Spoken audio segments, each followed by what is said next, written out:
Right. So the basic law of electricity, where you have current flowing,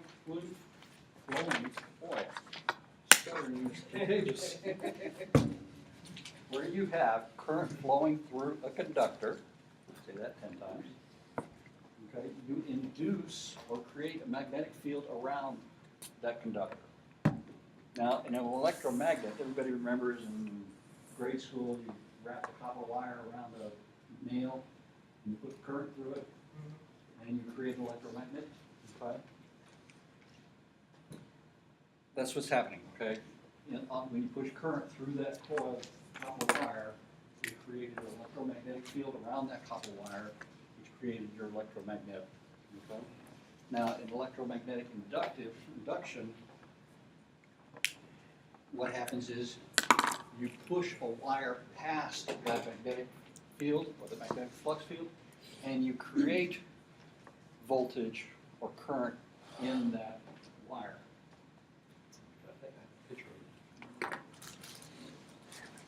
Here it is. Okay. See that piece of wire that's next to that voltmeter? Okay. And that magnet? When I push that wire through the magnetic field set up by that magnet, I induce voltage in that wire. Okay.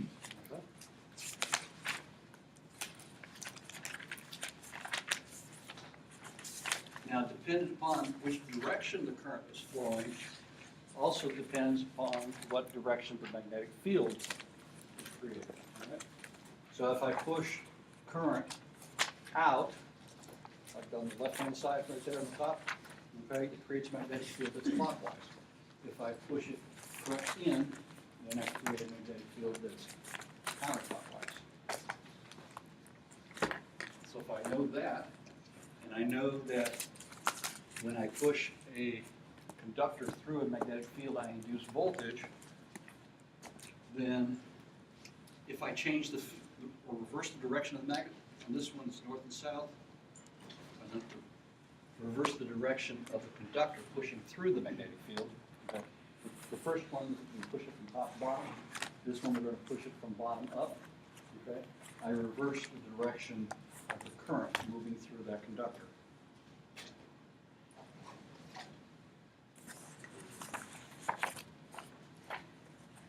Now I can also reverse the direction of the current induced on that conductor by changing the polarity of the magnet.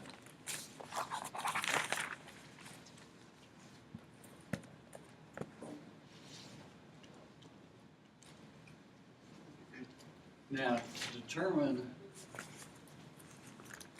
what we call the generator rule, left-hand generator rule, to determine the relationship of conductor motion and the magnetic field to the induced current. In other words, what direction is the current flowing? And use the left-hand generator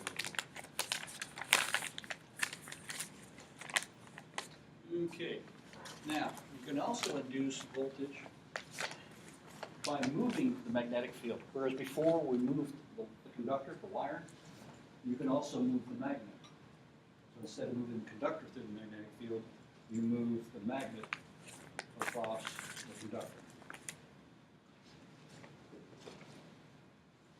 In this case, you have multiple or a large coil instead of just one loop.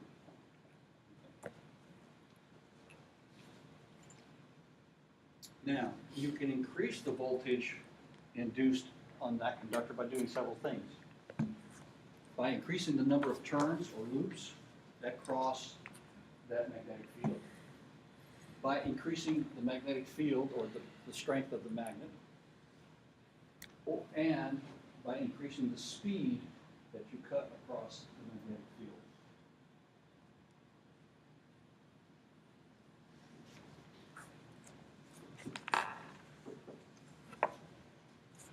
So here's a simple generator, the one on the left. We have one loop, okay? And that loop is rotated within the magnetic field of two magnets. Okay? And the one on the right, we've increased the voltage by increasing the number of loops. I had a question for you. Mm-hmm. On that last one, you were saying determining the amount of voltage induced. Mm-hmm. The speed, is it so the slower, the more voltage you're gonna put into it, and the The faster, less. the less? Faster than more. Okay, so if you go through really fast, you're gonna put a lot of voltage in it, whereas if you go really slow, you'll just. Less voltage, right.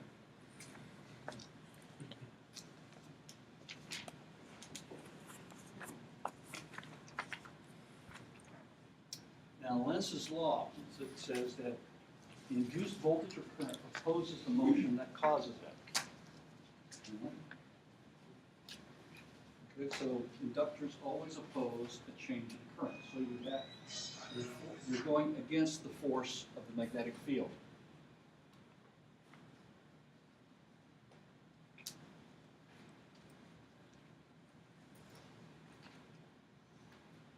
So in this example, the magnet is outside. Okay. And as you try to force the magnet through the coils, you get the opposite force against the magnet. And that opposite force is against the voltage that it tries to induce in those coils.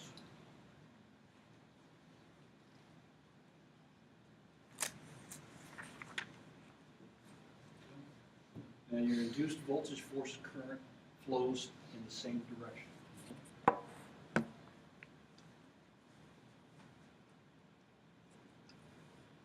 Okay, now, the rise time of current in an inductor. Simple is that's proportional to the rate of change of current. So in other words, the current rises instantaneously in what we call a resistive circuit. As we induce the voltage.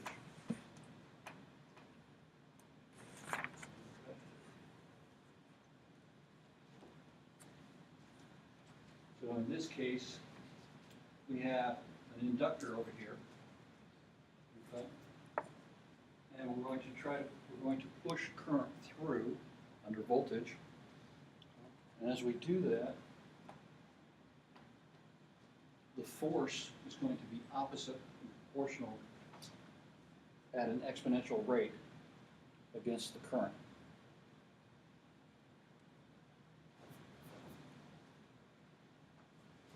So in other words, as you're pushing current into that inductor, coils, okay, there's an opposite reaction.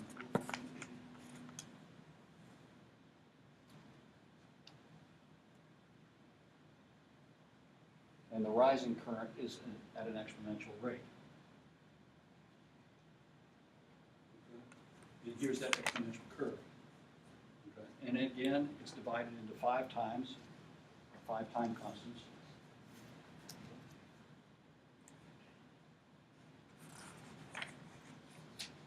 So we use the rising current over time.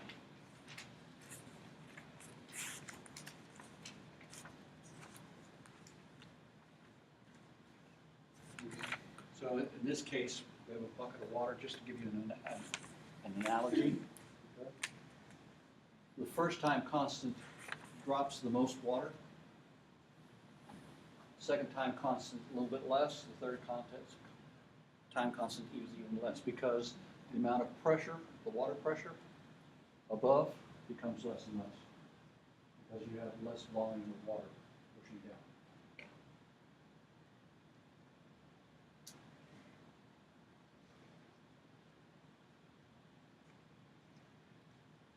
Okay, now inductance is measured in henries. Okay.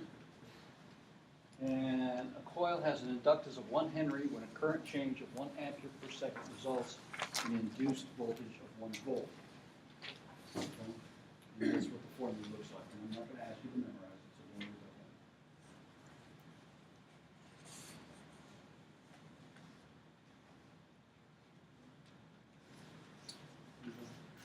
So remember we talked about one of the ways to increase the amount of induced voltage is by increasing the number of coils. Okay.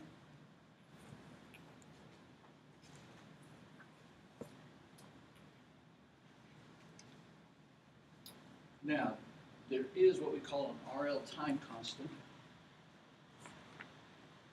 And that measures current in an inductor when it reaches its full Ohm's law value. And that time constant is L over R.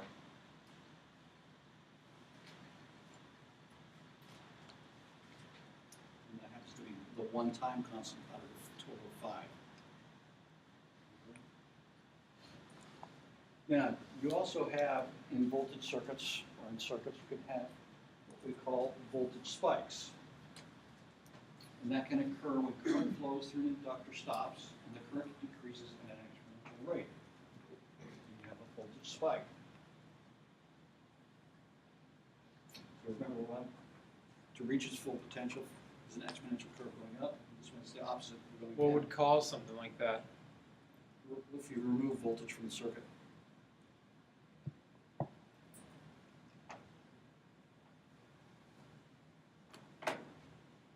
For whatever reason. That's what I was trying to figure out. What would be that for whatever reason? And you put a load on it or something.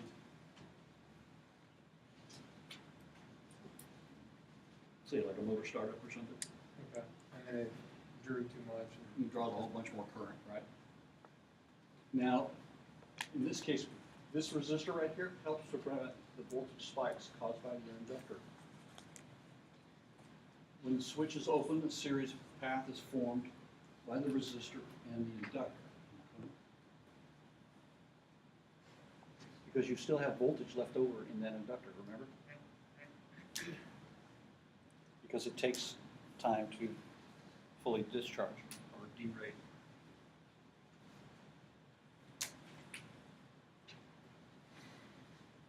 You could also use a diode to prevent induced voltage spikes. You can also use something called a metal oxide varistor, which is used to suppress the voltage spikes.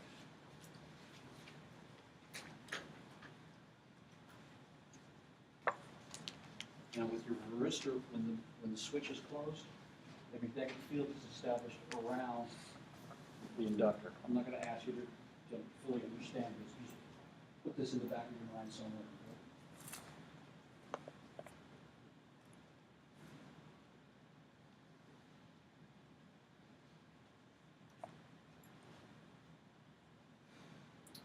Now, here's a real-world application. This inductor is used to produce a high voltage for an electric fence. And in this case, the circuit is completed to what we call ground.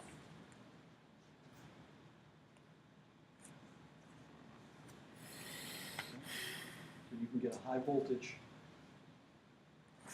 to the through the electric fence by using a low current. So the open circuit right there, just like no power is going through there. Right, there's no power going through there right now, but as soon as you close the circuit, of course, well, it doesn't show it, but when you close the circuit, the voltage from the battery induces a higher voltage, thereby you can get high voltage using low current. And you want that because current does damage to animals and human beings, so you can have high voltage and low current. So it just won't be electrified until you close that switch. Right, it won't electrify that fence until you close it. And it doesn't hit the ground. I'm sorry? It doesn't hit the ground, right? Right. In other words, it doesn't show it, but on this side, it's going to go to ground. It just doesn't show it.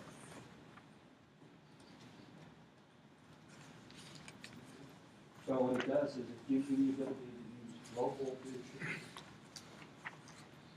and high current to create high voltage, low current.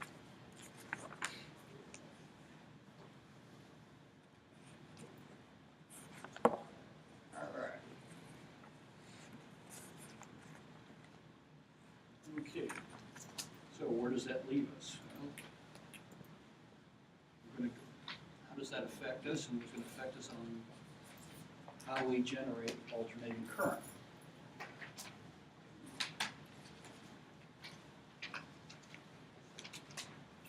So here's what you need to get out of this portion, this chapter.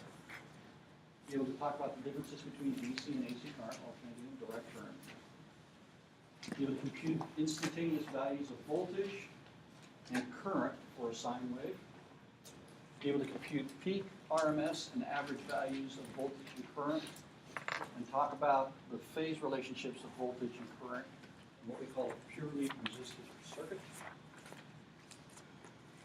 Now, in our world, all over the world, most of the power that we use between generation to transmission to the user is going to be AC power. It's used in everything from the largest motors in industry to your smallest little appliance, including your computer, TV, microwave, electric water heater. All of those use AC current. Now, there are several advantages over AC over DC. One of them is the fact that when you transmit AC power over distance, if you transmit it with high voltage, low current, you lose very little of that voltage and current. In other words, you don't have you have some energy loss, but it's not as great as if you just transmitted DC power. Now, the other really main advantage is the fact with AC power, you can either step down or step up the voltage. So if I take 30,000 volts off the pole outside your home, I can step it down using transformers, 240 and 110. Okay? But at the same time, I can step it back up to 30,000 volts. So coming in, it's high voltage, low current. Step it down to low voltage, high current, but I can step it back up to from low voltage, high current. I can step it back up to low or high voltage, low current. There's always a trade-off between the two. When you step it up or step it down, and that makes it very useful. Now, stepping up or stepping down DC voltage is very hard to do, and it's expensive. It takes a lot of components. And you have a lot more energy loss when you do it, as opposed to stepping up or down DC voltage.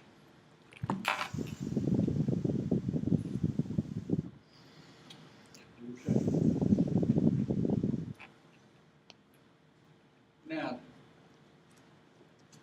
I think when we had the oscilloscope here, we converted it to square wave.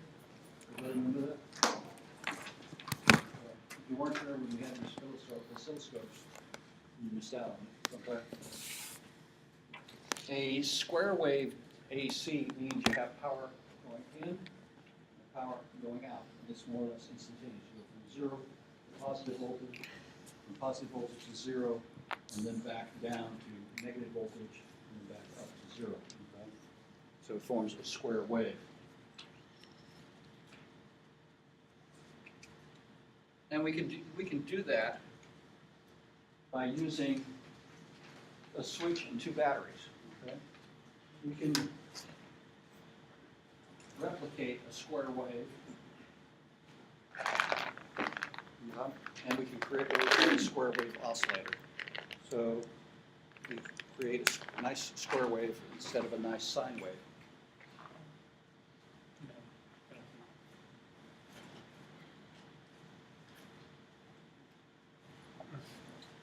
Okay, now we can also create what we call a triangle wave or sawtooth. Okay. And then the last one, sawtooth or a triangle wave has a constant rate of going up to peak voltage and back down to negative voltage. Now, sine wave, that's produced by what we call a rotating machine. Okay? All generators are rotating machines, and they create what we call 360 degrees of electrical power. And it forms what we call a sine wave. Okay? It has what we call maximum voltage or peak voltage, and it's in a sine of the angle of the rotation. And Okay, here's a triangle wave. There's your sine wave. So as the generator turns, it creates voltage in a nice clean sine wave. Okay? Now the turning of the shaft correlates to what we call the degrees on your sine wave. So when that shaft is in zero position, you generate no voltage, so that's that point on the left. Okay? Now as you turn the shaft and the loops pass through the magnets, okay, the first 90 degrees are the max magnetic field. Okay, so you get your peak voltage. And the next 90 degrees, for a total of 180, you're back down to zero. And then the next 90 degrees, you flip the orientation between the loops and the magnets, so now you're going to get negative voltage, negative peak voltage. And the next 90 degrees, now you create 360, you're back down to your original position. Okay? I can't remember if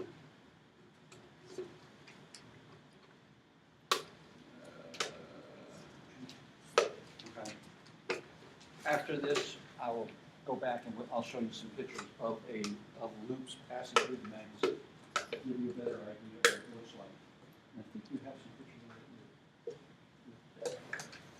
of it here.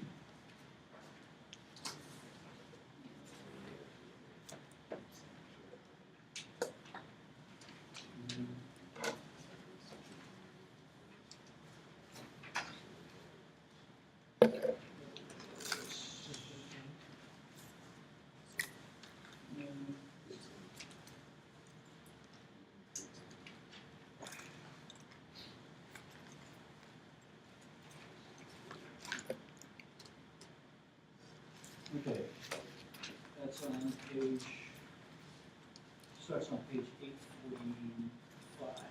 Let's see. 31. Pull that up real quick.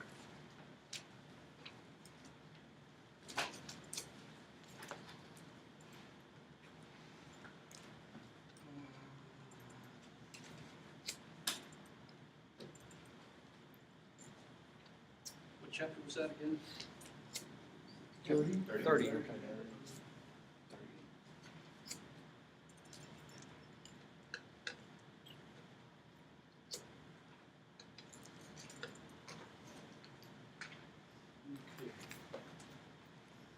All right. Remember we were talking about rotating machine, right? Generator. So you have a shaft that goes through the center, and you have a loop. For argument's sake, say this is the loop coming in, and that's the loop coming out. Right? At this position, which is 0 degrees, the loops are outside the magnetic flux field, right? Your magnets. So the magnet here, the magnet here. They're oriented in opposite directions. Okay? So if I turn that shaft 90 degrees, okay, now you're removing the loops through the most powerful part of the magnetic field of the magnets, right? So you induced your peak voltage, in this case, your peak positive voltage. Now if I turn that rod another 90 degrees, the loops are outside the influence of the magnetic fields again, right? So it goes down to 0 voltage. Now remember, this was coming in, that was going out, right? It's opposite of its original, right? Orientation. So now if I move it another 90 degrees, because the loop's orientation is reversed on the positive side, now I induce negative voltage because the influence of the magnet's polarity is opposite of what's the first 90 degrees, right? So now I get my peak negative voltage. Now if I turn it another 90 degrees, okay, I'm back to 0. So if I repeat this turning through the full 360 degrees, I create this nice little sine wave. Okay? And if I turn it at a constant speed, now I create a frequency. I'm sorry, but If I turn it faster, then the voltage will go up. If I put more loops through it, the voltage will go up. If I have a stronger magnet, the voltage goes up. Being positive and negative wouldn't affect the circuit. So, say it again? The bulb being positive and negative wouldn't affect the circuit. Well, it depends on what your circuit is designed to do. It's alternating current. So everybody understands how we get the nice, clean sine wave. So this goes back to inducing voltage because you're pushing a loop through the magnetic field. And because we do it at a steady rate, constant rate, you get a steady sine wave at frequency at a certain voltage. Okay? So say that, just for argument's sake, if I had one loop at a frequency of 1 every 1 second, then I can get, say, like 1 volt every second. If I increase the frequency of the 360-degree turn, I can get 2 volts every 1 second or half a second. That may not be the case, but you get the idea. By changing the speed, by changing the number of loops, by changing the magnetic field, I increase the voltage.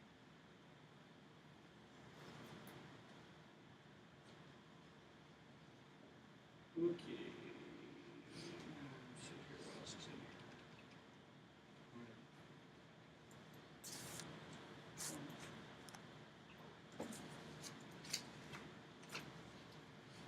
here? Okay, now, the relationship of the sine wave to the rotation is in degrees. So if I had peak voltage for this particular sine wave is 100 volts, okay, at 30 degrees it's 50 volts, at 60 degrees it's 86.6 volts. Okay? And I can calculate the voltage anywhere on that sine wave.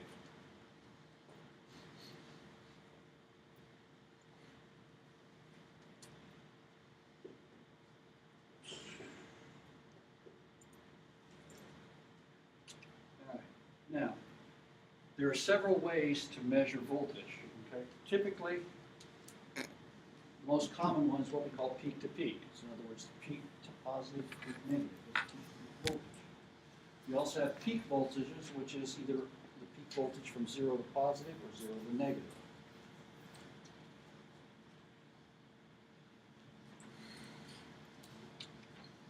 And you have something called RMS voltage. And that's called root mean squared voltage, okay? And it's the square root of the mean of the square of the instantaneous current. It's kind of like the average voltage, okay? And it has to do with the average as opposed to proportional. And that's right about here on the sine wave. That's about where your RMS voltage is, okay? So when you talk about voltage, you need to make sure that the person you're talking to states what kind of voltage you're talking about. Are you talking peak to peak? Are you talking peak? Or are you talking RMS? You play havoc if you think, if somebody's talking to you about peak to peak and he says 100 volts, and you think he's talking about RMS, which is probably about 75 volts, I could play havoc on your design.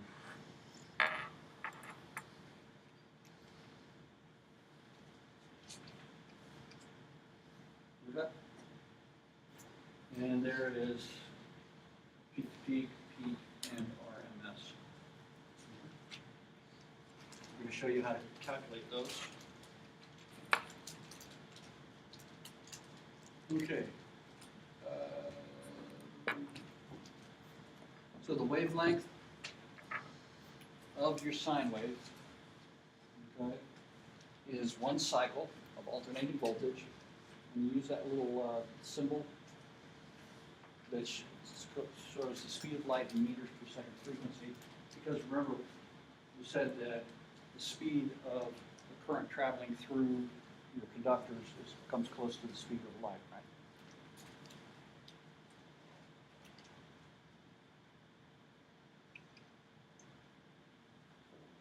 Now, a resistive load, okay, or a purely resistive load. That's, the example is a heating element in a heater or a toaster. That's a purely resistive load, okay?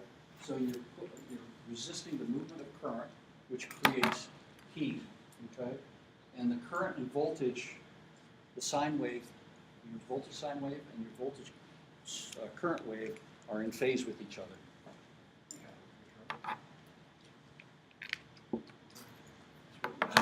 On a purely resistive load, so we're going to heater, okay, or an incandescent light, looks like this. The voltage and current are in phase with each other. Now, if I have a load, say like a fluorescent light, or a motor, or a compressor, okay, those are inductive loads, your voltage and current are going to be out of phase with each other.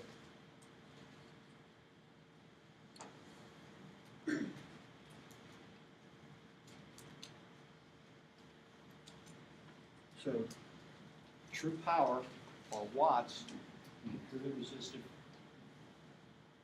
or what we call a purely resistive load.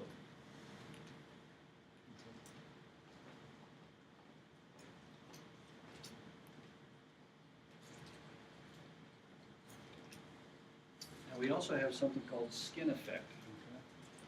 Okay? Now, that is that as current flows through a conductor in a DC current, in direct current, the electrons travel at the same rate throughout the whole conductor, the whole wire. All right? Now, what happens in an AC current is because of the eddies that the rotating magnetic fields of all the atoms have, as the electrons pass through, okay? Those movement of electrons migrate to the outside of the conductor, the outside skin of the wire. So you have the majority of the movement of electrons on the outer part of the conductor. So if you have a conductive wire, a resistive wire, say like a heating element, the outside of the heating element is much hotter than the inside core. The majority of the electrons are traveling on the outside skin. Okay. So, here's what we're going to do.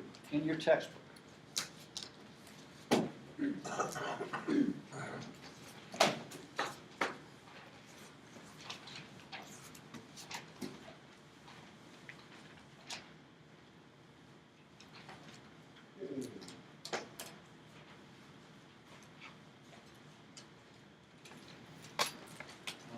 chapter 16, the new chapter, there's two matrices. The one on 476, and then there's another one on 477. We're going to fill out both of those. Can you turn the light on? Oh, yeah, sure.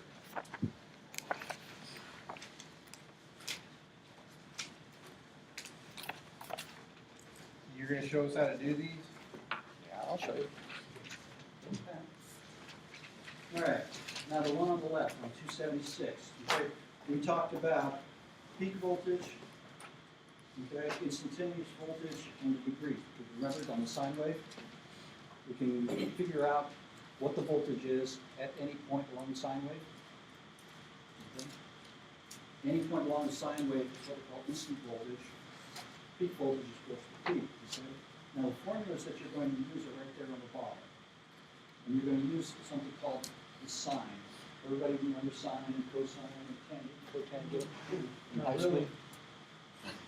Okay. Since we're being honest. Since we're being honest, well, I'm going to have to turn the lights back off because we're going to calculator on the computer. Well,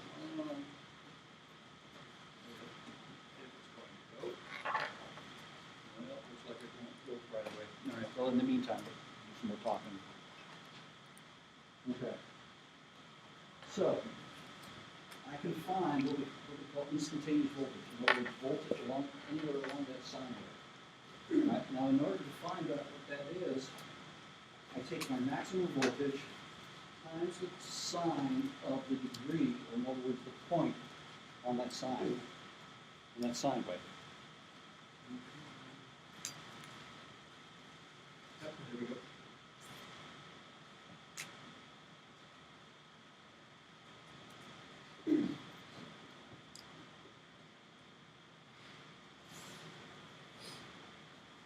All right, so if I want to find, say I didn't have 50 volts, if I wanted to find out what the voltage was at 30 degrees, okay, I would take the maximum voltage, which was what, 100 volts, right? And then I would multiply that times the sine of 30 degrees.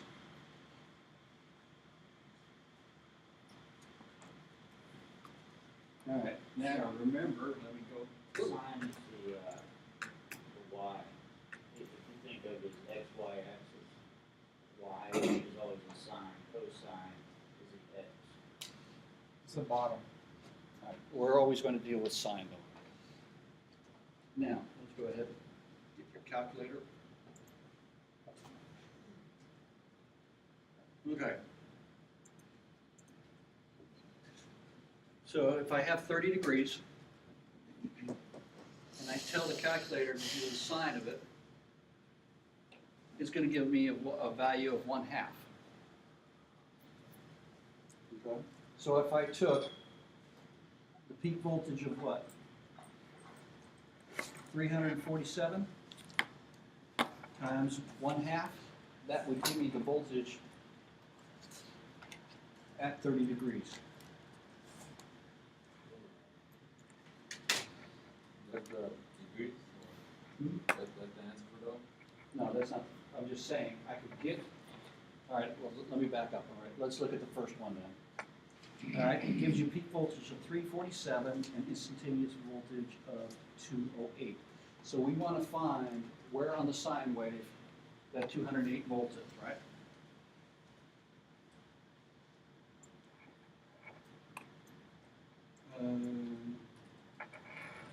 Okay, so let's say if this was, just for arguments, this was 300 volts, where would 208 volts be?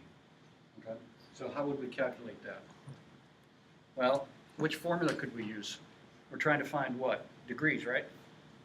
So we use the last formula, right? The instant divided by the max. Right. We take instant voltage divided by the max. So we divide 208 by 347.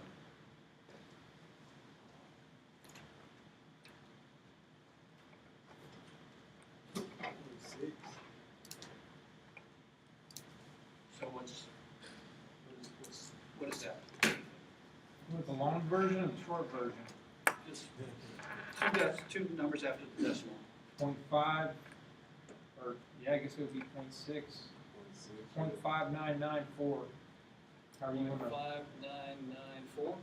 Yeah. Okay. Now that's a number, right? But we want to change it to degrees. Now, everybody, if you think back to high school and junior high, okay? A degree can be expressed as a numerical value, right? Like we did earlier, 30 degrees is 1/2, right? Or half. Okay?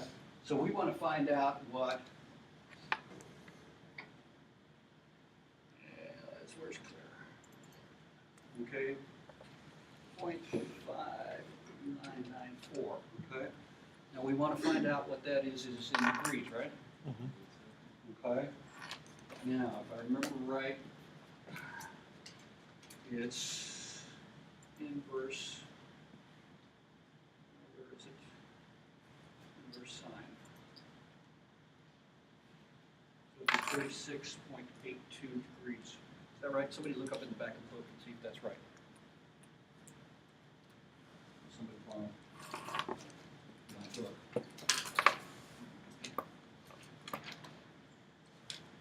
We're in chapter 16. 16. Mm-hmm.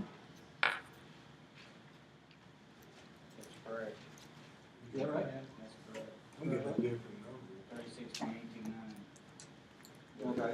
You rounded it up to 0.82 now. Does everybody see how I converted it to a degree? I took a number and converted it. I took the inverse sine. That's what that's.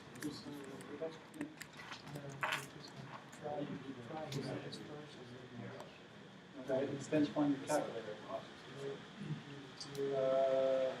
Negative sign.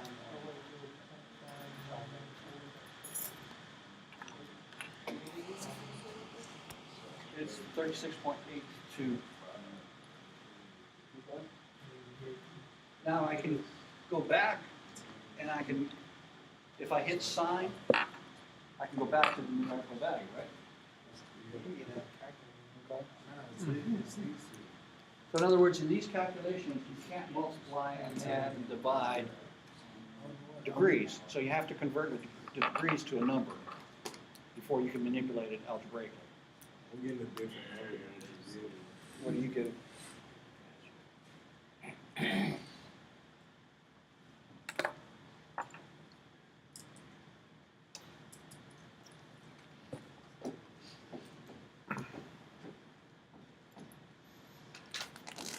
That's supposed to be 5994.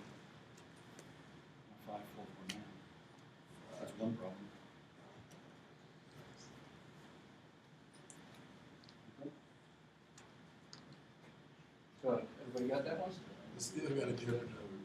You said 5994, right? You did the inverse sign. So what did you get?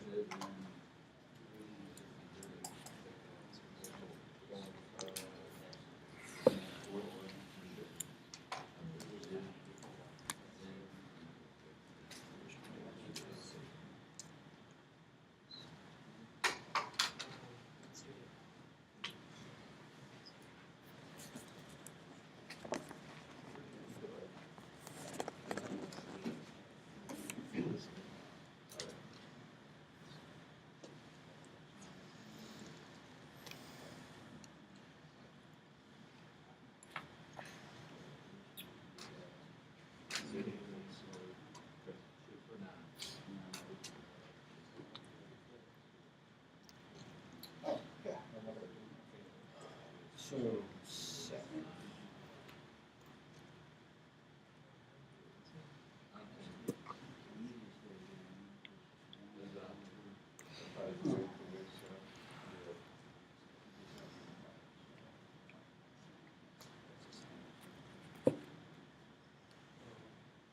I don't know what your.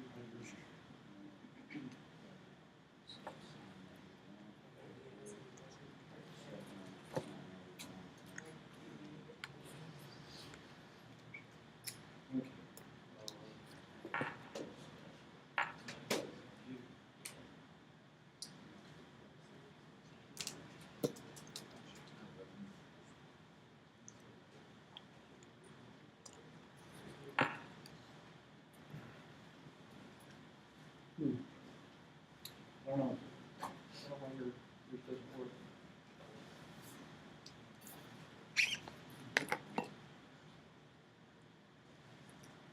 Okay, so let's try the next one. Okay. We have peak voltage in degrees, and we're trying to find instantaneous voltage. In other words, voltage at some point at 43.5 degrees on that sine wave. So, if we're trying to find instant voltage, what formula do we use? First one? The first one. So we take the max voltage times the numeric value of 43.5 degrees. So I'm going to take 43.5, and I'm going to, what? Convert it? Convert. Okay, so we're going to get sine of You mean 35.4 degrees? you mean Or 43.5 degrees. you mean inverse sign? No, Just sign this. Sign just sine it. It's already been inverse. So, oops.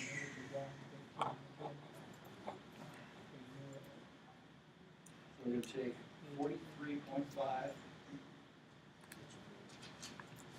sine. So the numeric value of 43.5 degrees is 0.68835.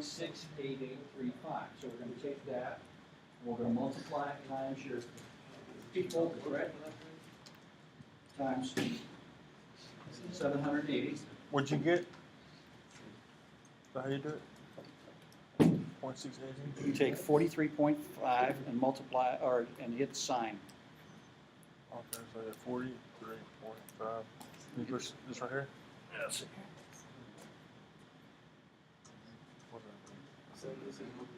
Okay, well, yours doesn't work like that. Go ahead and clear it. Okay, hit the sign, then hit 43.5, parentheses, okay, hit equal. Okay, there you go.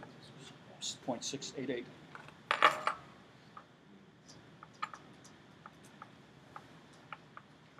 Then times that by Then I'm gonna take the 0.688 and multiply it times your peak voltage, 780 which is 780. equals 536.91.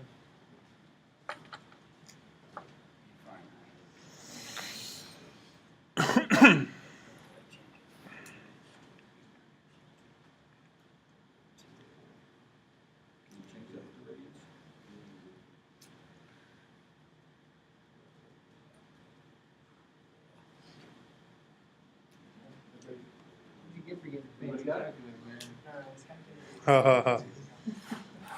What's the answer to the first one? 36.827. 36. 27.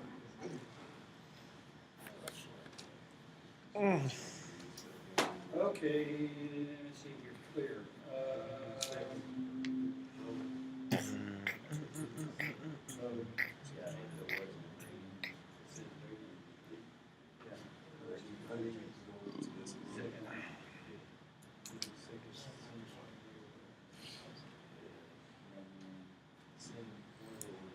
Okay, so we do sine of 43.5. Okay. Now set up your degrees. So it wasn't in degree?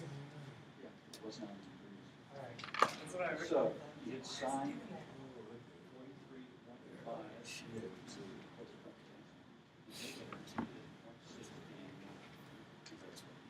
So now it's set up for Like 7, 8. Where the fuck did I get this from? Oh, that's wrong. That's not right. Okay, the second one, right?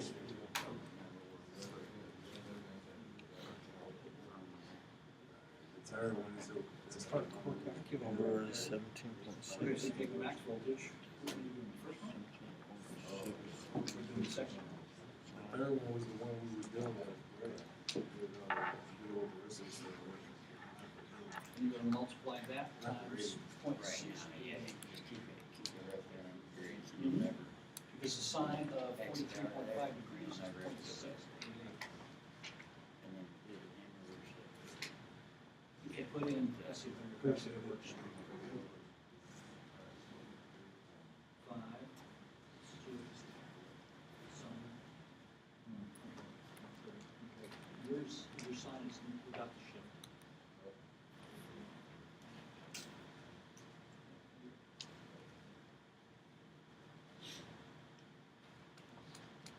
Good.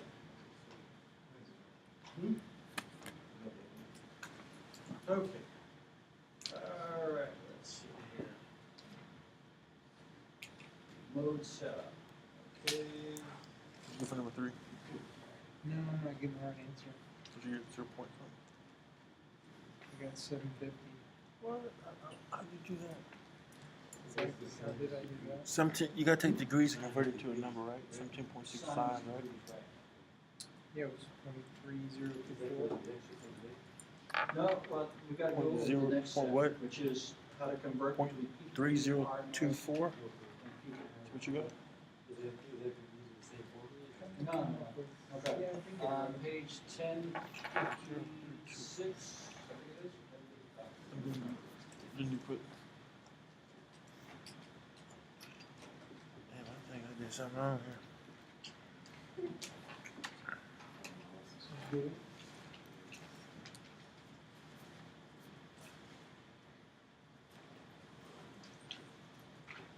You see the conversion tables? So you find it 17.6. Is that? So you take 24.3 divided by 0.302. On the page, Enter that first and then you push the division sign and you enter you that. see all the conversion formulas for 24.3 changing between peak, divided by RMS, 0.3023. So the big number goes first. average. So the bottom number goes Everybody first. see those formulas? That's, well, So if I have peak Yeah.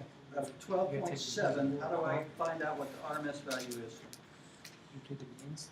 So I'm gonna take the voltage, Top. voltage was Yeah. 12.7, and I'm gonna multiply it times 0.707. 0.3.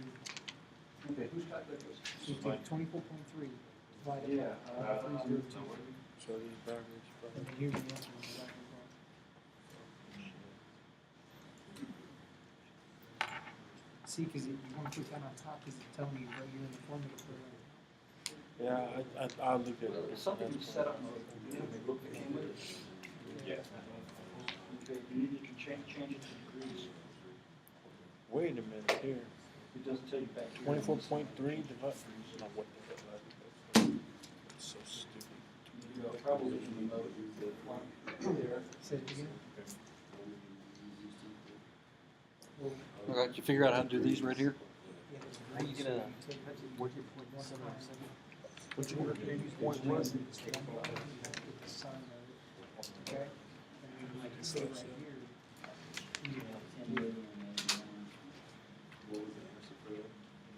See, on How the the first one. hell did I put my down here? Cosine is the sine. So if I have peak, and I want to change it to RMS, I'm going to take the peak voltage and multiply See, it by so you get the peak 0.707. plugged in. So I'm going to do 0.707 by RMS. If I want to change it from peak to average, full rate by average. Sine. It's usually above the sine, which is the second, you know, on mine,